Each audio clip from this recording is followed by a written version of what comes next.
Zimbabwe recently announced a major decision in the stabilization of its economy. In a bid to tackle persistent economic problems such as hyperinflation and foreign currency shortages, the country will allow the use of foreign currency until 2030. The move is aimed at reassuring foreign investors and providing a boost to the Zimbabwean economy. In recent years, Zimbabwe has abandoned its local currency due to hyperinflation and severe foreign currency shortages. To remedy this situation, a multi-currency system pegged to the US dollar was introduced.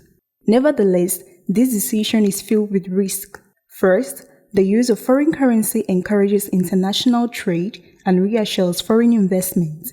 Compensation of Zimbabweans living abroad play a major role in the economy, and this measure is likely to stimulate this flow of money. On the other hand, some experts are of the opinion that the move could hamper the government's efforts to revive its own currency.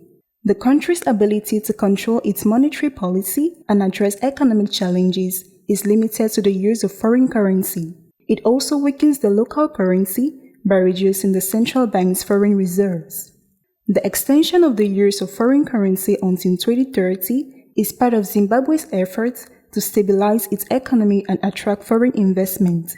However, the country also needs to face up to the challenges posed by its overdependence on foreign exchange and find solutions to revitalize its own currency in the long term.